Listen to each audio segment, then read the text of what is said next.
আসসালামু আলাইকুম বন্ধুরা, আজকে তৈরি করে দেখাবো রমজান স্পেশাল ডাল ছাড়া পেঁয়াজু। ডাল দিয়ে পেঁয়াজু তো অনেকেই খেয়েছেন, তো এইভাবে রমজানে পেঁয়াজু বানিয়ে খেলে এর স্বাদ মুখে লেগে থাকবে। আজকে একটি ভিন্ন স্বাদের পেঁয়াজু তৈরি করে দেখাবো, তো অবশ্যই ভিডিওটি লাস্ট পর্যন্ত দেখবেন। ভিডিওটি ভালো লাগলে চ্যানেলটি সাবস্ক্রাইব, লাইক ও শেয়ার করতে ভুলবেন না। পেঁয়াজু বানানোর জন্য 5-6টা পেঁয়াজ কুচি করে নিয়েছি। পেঁয়াজটা একটু বেশি দেওয়ার চেষ্টা করবেন। এতে দিয়ে দেব 4-5টা কাঁচামরিচ কুচি, দিয়ে দিব হাফ টিস্পুন মরিচের গুঁড়ো, হাফ টিস্পুন হলুদ গুঁড়ো, স্বাদ অনুযায়ী লবণ দিয়ে ভালো করে মেখে নিব। মেখে পেঁয়াজটা নরম করে নিব। পেঁয়াজটা নরম করে নিয়েছি।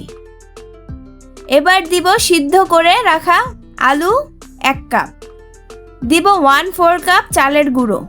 চালের গুঁড়োটা দিলে পেঁয়াজুটা ক্রিস্পি হবে। 1/4 কাপ ময়দা দিয়ে দিব। এবার সবগুলো উপকরণ মেখে নিব।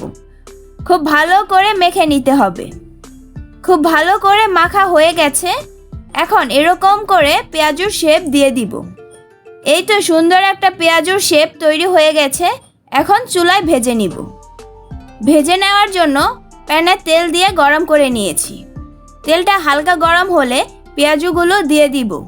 বেশি গরম তেলে দেওয়া যাবে না, তাহলে উপরটা কালার চলে আসবে আর ভিতরটা কাঁচা থাকবে।